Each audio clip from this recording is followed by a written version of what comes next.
high in the mountain. I am nature's oldest temple. My glaciers and streams provide the water you drink. My forests, your wood, your clean air. From up here, I see how you've come to treat this world. You used to recharge your body and soul in the calm of my forests. You once climbed my peaks, seeking enlightenment. Now you take what you want and contemplate only your own gain. Open your eyes while there's still time. Because there's one more thing I see clearly. The cliff you're on, and the rocks below.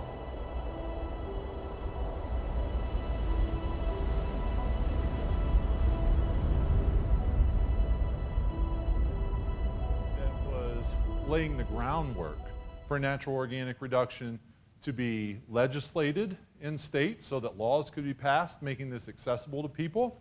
And then further, once those laws are passed, then regulation has to come in and figure out how we're going to enforce and uphold and measure the efficacy of these laws. And there was a person that Katrina mentioned that was extraordinarily important in laying the groundwork for that research. And we are really fortunate to have with us this afternoon Dr. Lynne Carpenter-Boggs from Washington State University. And I'm going to give you a little bit, I wish I could flow an intro a little more from the heart, but I reached out to Lynne's team and asked for a little intro help. And so what I'm going to share with you is that she's a professor of sustainable and organic agriculture at Washington State University, and primary areas of research and teaching are biologically intensive and organic farming systems. She also studies beneficial plant-soil microbial interactions. Through composting, Dr. Lynne Carpenter-Boggs brings a passion and life to soil. And in 2018 was responsible for leading those trials that we described that would ultimately lead to a way to legislate and speak intelligently about natural organic reduction. In addition to being professor of soil science at Washington State, she's a mortality composting expert. And she's worked tirelessly over the last year to curb the spread of avian influenza. And that those who know her would describe her as someone who brings laughter, light, and razor-sharp wit to any situation.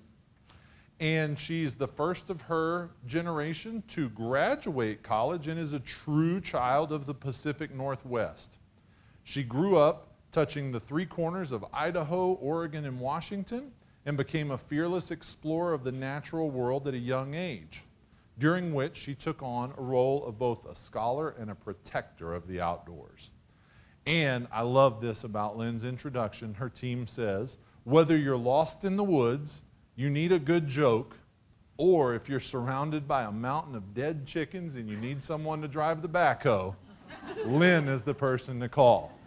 Thank you for your work, Lynne, and please come up to the stage and share with us about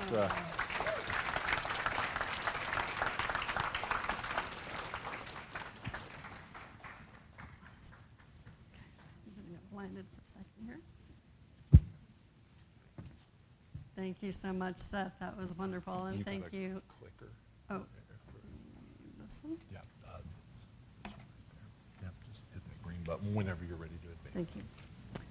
And thanks to Bea, who is my graduate student at Washington State University, and she contributed quite a bit to that very, very sweet introduction. Yeah, so this is super exciting. It's really wonderful to see so many people here and the diversity of people, your backgrounds, and all of the very different interests and skill sets that you're bringing to this movement. Yeah, it's been wonderful to be a part of this. So here we go, how we got here. So I know that some people here are composting experts and some people are very new to this, so I'm going to go through just a little bit of background and kind of how we got to this place. So most people now know at least a little bit about composting. Composting is, of course, decomposition of organic materials, and basically almost every organic material can decompose. There are some molecules now, mostly man-made molecules, that last a really, really, really long time. But those are still a very small proportion of our world. So effectively, all organic materials can be decomposed, including composting. Composting is really a transformative process. You start out with things that you recognize as organic materials, and you end up with something that looks different, smells different, has a very different microbial community to it, and is chemically very different. So composting is decomposition, and it's similar to what happens in topsoils, and yet it's also very different. So composting is a concentrated process. It's something that happens in fairly large volumes. Composting is hot, and because of those things, it's fast. It's much faster than what typically happens in topsoils. But it really is that heat that's very unique. So when we supply organic feedstocks, the right amount of oxygen and water, there are microorganisms everywhere. And if we feed them, they will come. They are there. They will reproduce like mad. And that feeding frenzy produces heat. When we have enough of that material and enough activity, it not only produces heat, but it self-insulates and builds up that heat. So as Dan was saying, yes, this process does release carbon dioxide, so do we.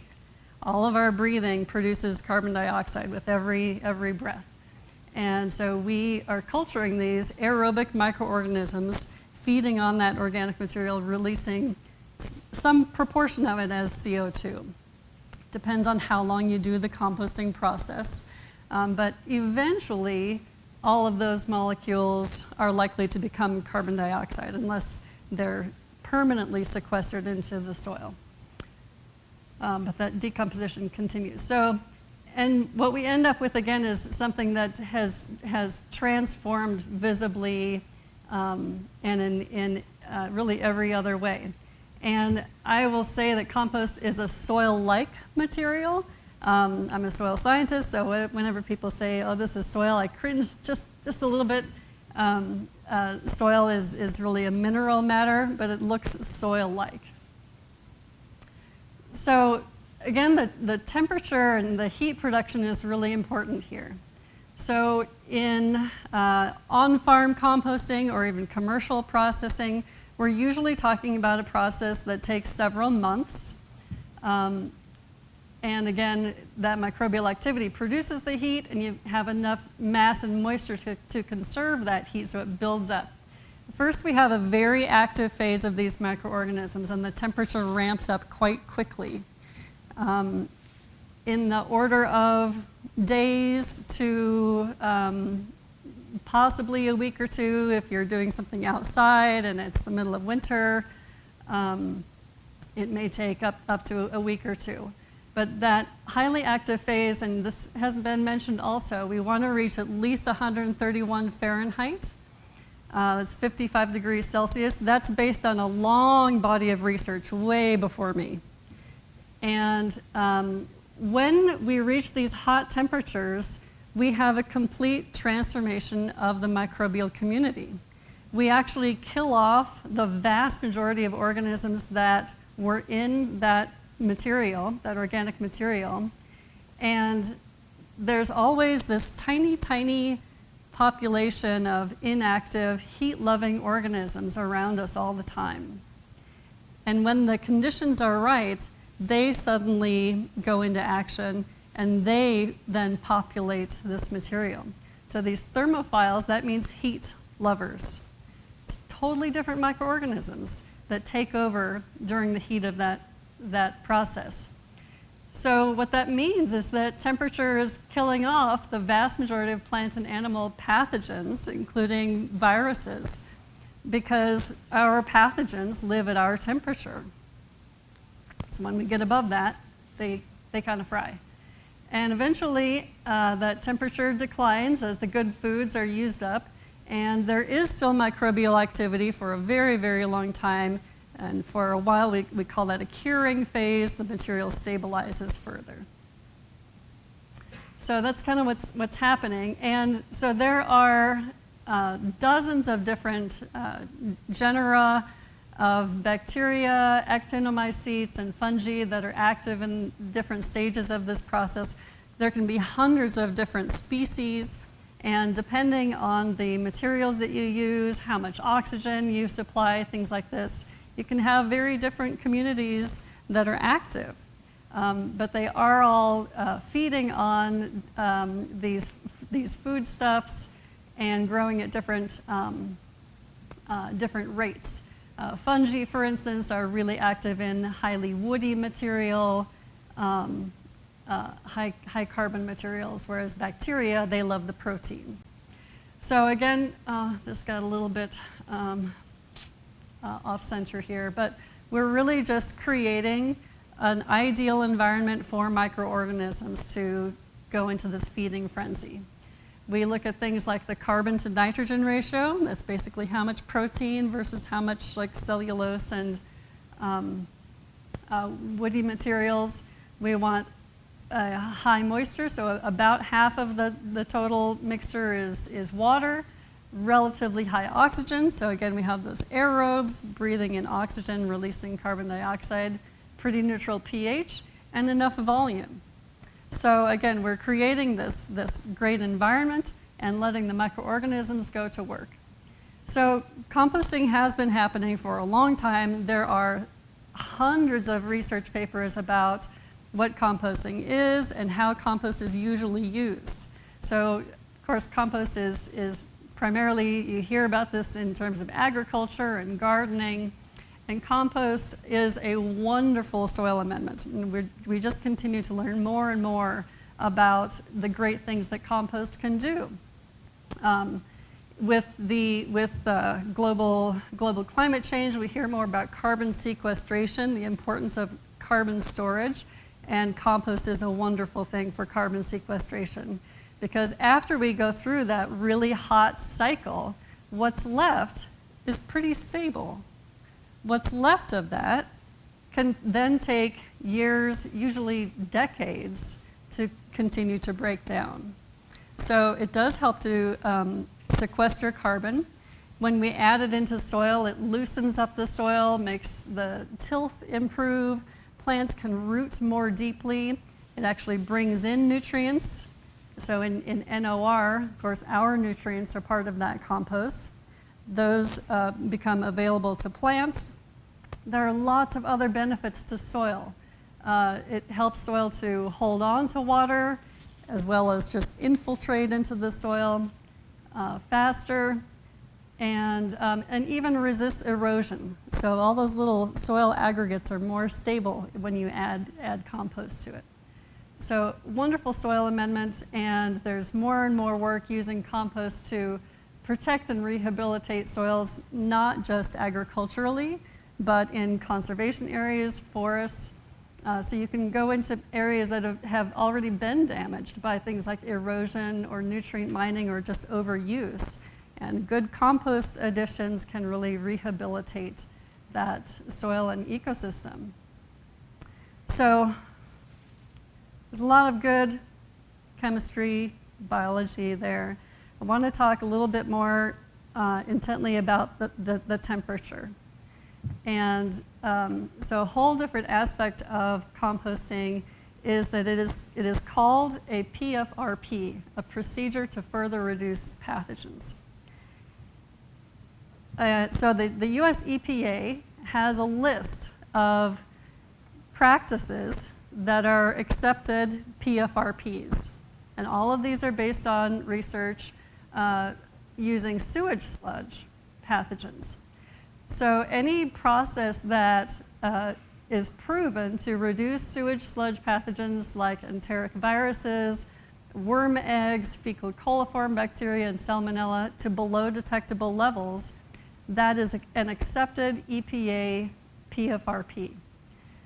So some other things would be really extreme heat, 356 Fahrenheit for 30 minutes, or you can have extremely alkaline conditions or extremely acidic conditions. So like alkaline hydrolysis is another PFRP, or irradiation is also a PFRP that's used on some of our foods, by the way.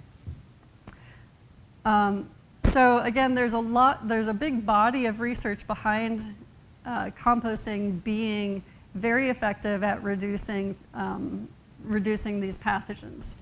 So in composting, in the composting industry, it depends on the type of management that's used, then what amount of time is needed at that temperature. In vessels or with continuous aeration systems, you need at least 3 days, or in systems that are static and turned, you need at least 15 days and 5 turns. And that's coupled with some verification. So just regular commercial composting, they have to do at least annual testing of the metals that's been mentioned, and of potentially dangerous microorganisms like the salmonella and coliform bacteria.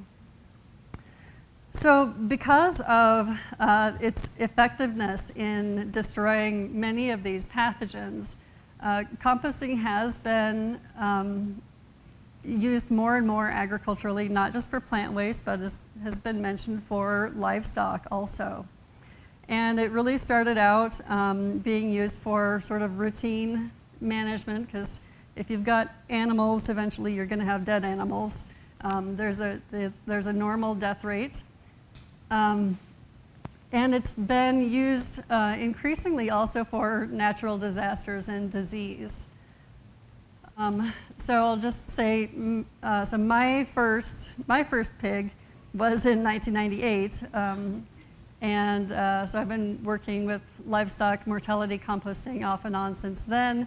In 2008, a grad student and I did demonstrations around Washington State and produced this guide for farmers. And I believe this is primarily why Katrina then found me. So this is the guide that farmers around Washington State use when they want to do on-farm composting. And it's largely a process of building the correct structure around it. Again, building that wonderful environment for microorganisms.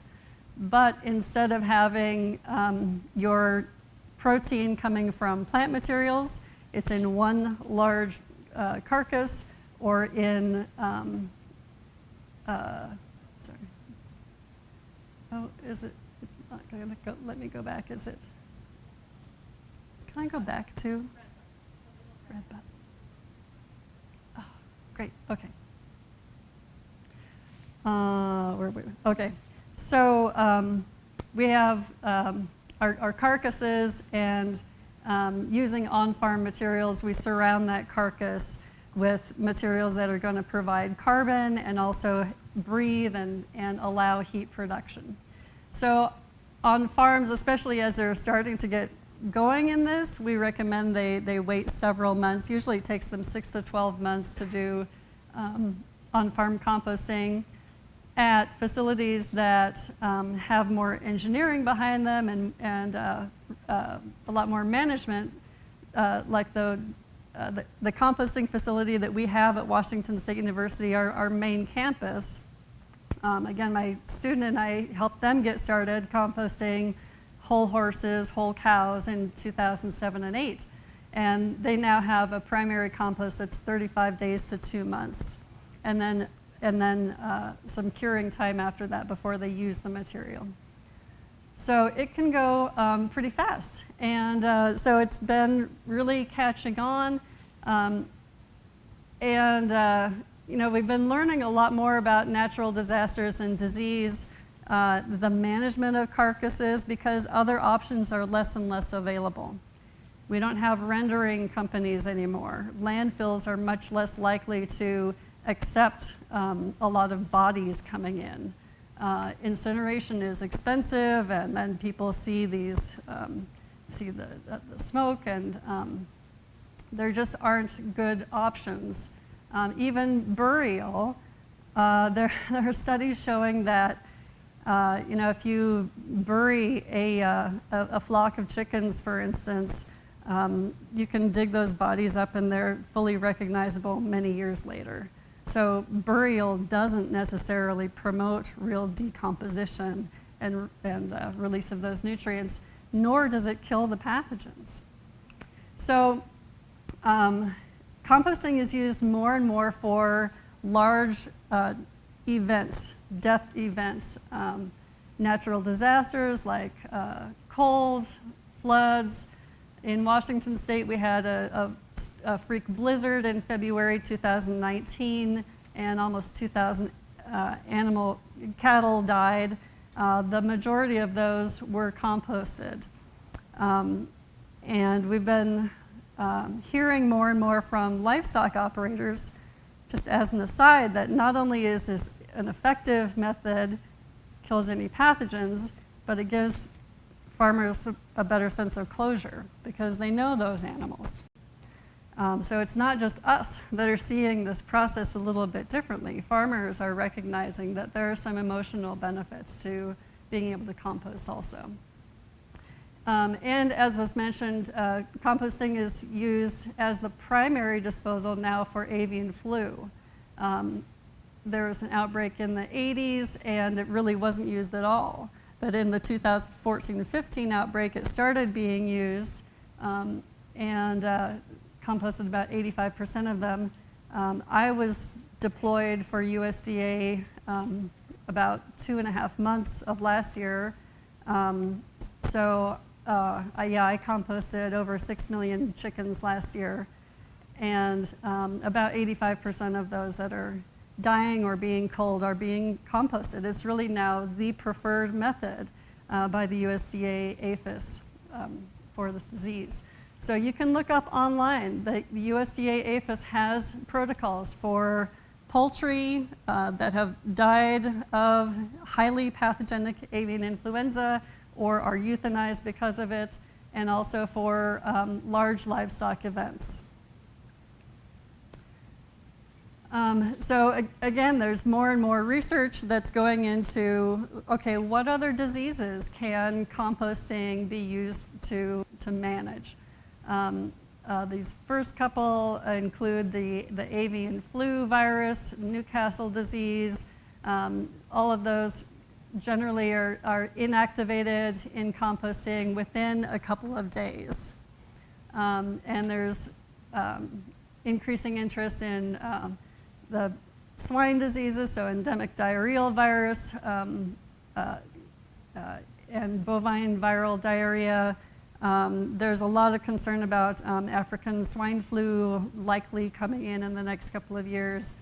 And the go-to method is going to be composting. So just as an example, this is shown in the USDA APHIS protocol for chickens. One of the methods that you can use is a layering method, layer the layers. So around livestock then, composting has really become the go-to method. It's a safe method, and it also produces a soil amendment that many of these operations then either use on site or they sell it. It is recognized that composting doesn't break down every type of disease organism. It's known that the prion diseases, so like mad cow disease, we don't get enough heat to kill that. That's why Creutzfeldt-Jakob, which is a prion disease of humans, people who die of that are not candidates for NOR. But it's very few diseases that would preclude composting. But it does take some attention to the materials that are used, monitoring that temperature, so that 131 for 3, hopefully that's getting into every state's regulations because that's based on a lot of research on livestock. So this really has been an evolution of composting that started from using plant waste and manures into more and more using composting for livestock mortality and now for humans. And as was mentioned earlier, yeah, it's not, people have had this thought, and for a while it was sort of a joke, until somebody finally took it seriously and said, how do we do this for people? And the reason that it had been kind of a joke before is because we had been using waste materials, and we hadn't really thought about, well, what's the basic biology here, and how do we make it more appropriate? How do we make it something beautiful that still works? So then we started doing the research and development for NOR. And I will say, before we were allowed to do any work with human bodies at Washington State University, we went through a lot of processing, a lot of forms and hoops, and whole new hoops that nobody had ever seen before. But we went through legal assurances, met with the Attorney General's office several times, went through an ethics review and a review of the ethics review, talked to our PR people who prepped us and the media, went through biosafety review and protocols, prepped our facilities. We had cameras that were directly linked to the police station, lots of security, air quality, permitting, et cetera. So it was 10 months actually of institutional review prior to bringing human bodies in for our pilot study. And when we did this, we used a vessel that was already on site at Washington State University. It's actually not there right now, but it had been used for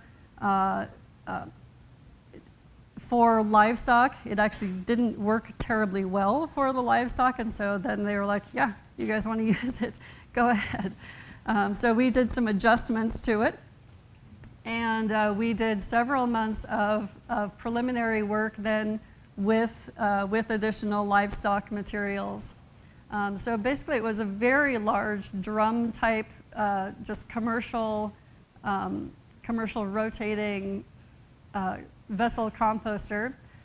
Many communities use something like this for food waste, and some poultry facilities use these.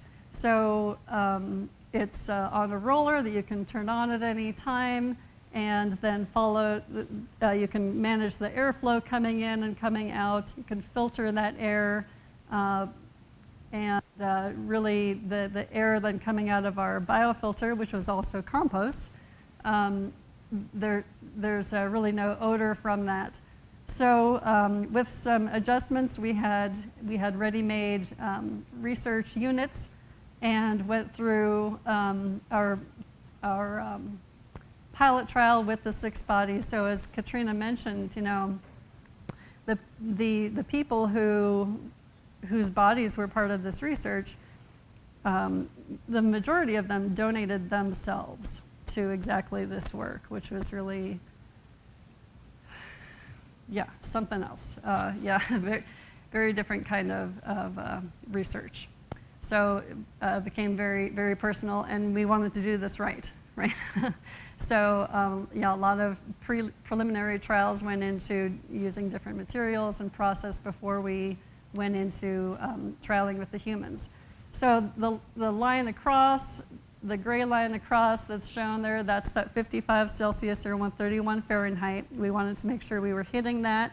Wanted to know, how long we could stay above that, and how to manage our aeration, our materials, to do a better and better job at this. So we hit that PFRP repeatedly in all of our trials, as well as as we went along, we did get better at it. So we could stay above that 151 actually for several weeks. And then we also did analyses on the material that came out. And this isn't all of it, but so we did those microbial safety tests on fecal coliform bacteria and salmonella, looked at the activity that was still in the material, how well the material had gone through decomposition, and we also did metals analysis, some things like that.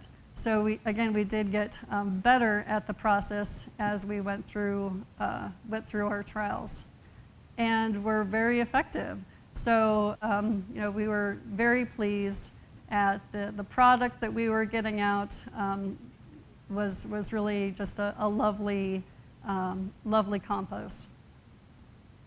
So with this data and with the growing movement, asking for increasing choice in funeral practices, we presented this, and as Katrina said, there was a lot of political support, and it was signed into law in 2019 to allow natural organic reduction, as well as water cremation, which hadn't already been allowed in Washington State. So expanding choice. Yeah, so that's how that happened. The bonus is that this process is really allowing us to think differently about who we are and how we live on this planet and how we die on this planet and our roles in it.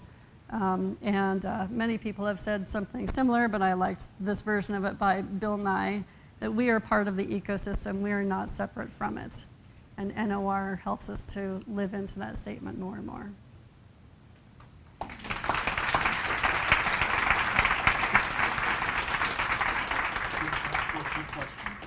So.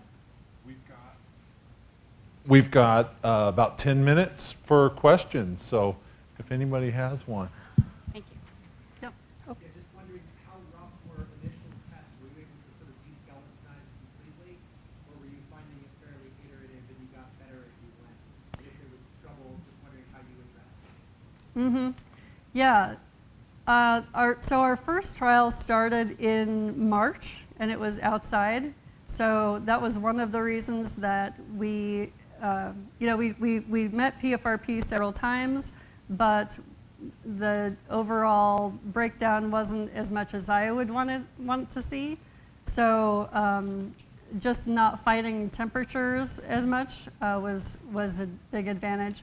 We did change our materials as we went along also.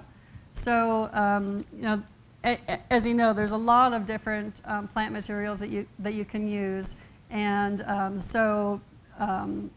by the second time around, we were adding additional protein sources like more alfalfa and grains that would give more energy and heat to the system. So yeah, that was some of the MyGC scale there is the amount of skeletonization and breakdown. So yeah, we did get to the level that we wanted by the third time. And it was mostly a matter of optimizing our amount of rotation, disruption, and just getting more hot plant materials. Did that include gray matter? Were you able to completely transform that by step 3 as well? Oh yeah, yeah. As you mentioned before, diseases affect the limited use of burials and incineration. When many states saw COVID happen in 2020, they couldn't keep up with the deaths that had swept the country. Did Washington see those effects when it comes to human composting in your studies? Or do you think that we will eventually see those effects as we clean up the pandemic and with pandemics in the future? See the effects of? Human composting, do you think that people will start to go that way as we start to clean up a lot of the effects that we saw in 2020 with the amount of deaths that we couldn't keep up with in the country? Right. Yeah, so there's a couple sides to that question. There's the effectiveness on pathogens, and then there's also just needs in the industry, right? Because the industry kind of runs on normal death rates and what happens when we have these big events. So the more public service side definitely isn't my specialty. That's more how much can the industry expand, and also just how much buffer is in our systems. We don't it's not a very cost-effective way to run any industry to have a lot of excess capacity, and yet when we have a big death event, that's what we really need. All I know is that, there was too much demand for a while in this country, that morgues were really, really backed up. So, NOR is not a fast process, but it does provide more choice and more options in the system. So a little bit of that question, though, is about pathogens, and so COVID is a coronavirus, and so coronaviruses do break down very well in composting. COVID itself hasn't been studied that I've seen, but several other coronaviruses have, and it's very effective. Dr. Lynne, a couple questions came to mind for me. You already answered the one about the prion diseases, but you're talking about livestock. Is the same sort of thing happening with zoo animals? That's a good question.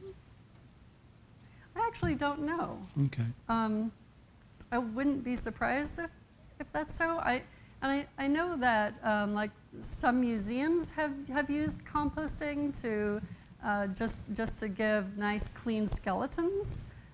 So I know it's been used like for whales, beached whales that are pretty problematic. But if you cover them with enough plant materials, they'll effectively compost and break down that way. And I know that the Seattle Zoo, does anybody happen to know about zoos? I know that they make zoo-doo compost out of the manure at the zoo. So they may do small animals, but I just don't know. Okay. My next question is, other than Washington State University, are there other schools and people doing this sort of research around the country, or are you it? As far as NOR, I believe that we're it. There, as was mentioned, so Western Carolina University, and there are a couple of other universities that have body farms where natural decomposition is studied, and that's where we did our preliminary trials. There certainly are other universities doing work with livestock mortality composting, but as far as I know, nobody else has done research on human NOR. Final question. I'm aware that it's not available, the compost, for commercial food production here in Colorado. You seem to be the expert. Would you use compost in your own vegetable garden? So my answer is yes, but wash your vegetables. So again, there's a lot of research about compost and how it's used, and my entry into all of this is really agricultural, and so there are rules around how compost is used and how it's analyzed, and so there are rules on what the heavy metals can be, and then how much of that gets applied to land. I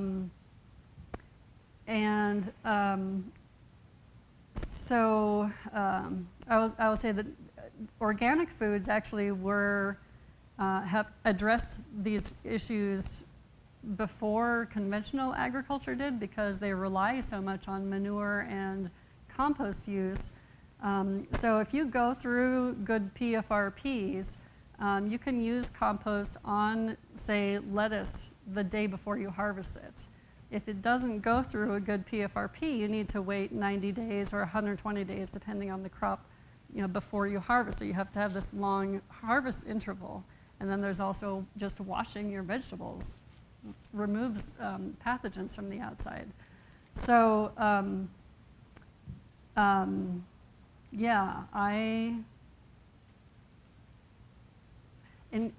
also mention, so we went through the process of registering one of the composts at the WSU composting facility for organic sales, for organic food production, and the one that fit was the one that has cows and horses in it. And some of those cows and horses do get euthanized. And again, there's research on those euthanasia drugs. They do break down partly, and then they're also just absorbed into the compost, so it's not bioavailable. So yeah, that material is going onto our organic foods. Not, that doesn't have humans in it, but cows and horses. And so, yeah, if you do the process well, and still always wash your vegetables. So, yes.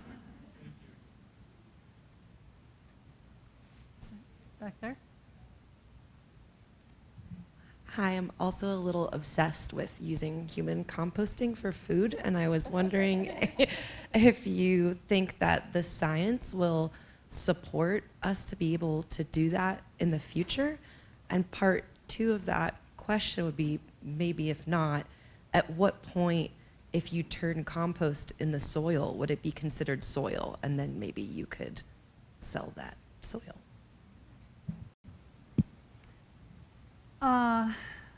So the my impression is, I think Colorado is the only state so far to restrict it on foods. As far as I know, Colorado is the only one. Other states don't restrict it, and we hear that some of the families are using material in their gardens. And so, again, the reason why there is metals testing and nutrient testing is so that it's applied correctly. I will say that, in the NOR world, that probably hasn't quite caught up to the rules that are used agriculturally. And so when we try to merge those, we'll want to, do our diligence there and use the more conservative levels, so that we're applying safe materials. My impression is that the fear of use, or the disallowance at this point, is more a fear of the unknown, because NOR is new and not everything about it has been studied. There's plenty of room for more study. Is there a second part of the question though? So all right, soil. Soil is a mineral material. That forms from rock and a small amount of plant material. So yeah, just like the terminology is just doesn't mesh. So when you can apply compost to soil, and then it becomes part of the soil, sure, because then it's diluted into that mineral matter. But if it's just on top of the soil, then it's mulch.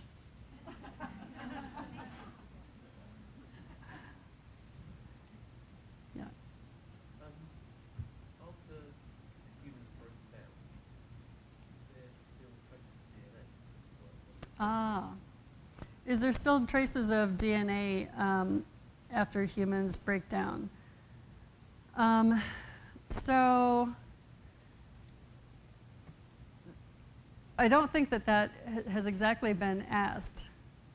What we see, so I have done, actually, I did a DNA analysis of Zudu a few years ago, and what we see what we found there wasn't DNA from the animals, but DNA from some of the enteric organisms of those animals. So like, we all have Escherichia, but a monkey will have a different species than we do and that a dog does. So we saw some of those organisms coming through, but not the animals themselves. But that was from manure. But we shed cells that way too.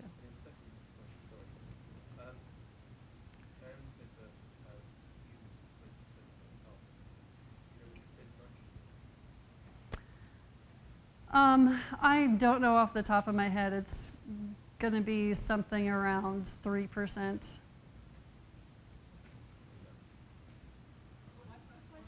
How much nitrogen is in humans?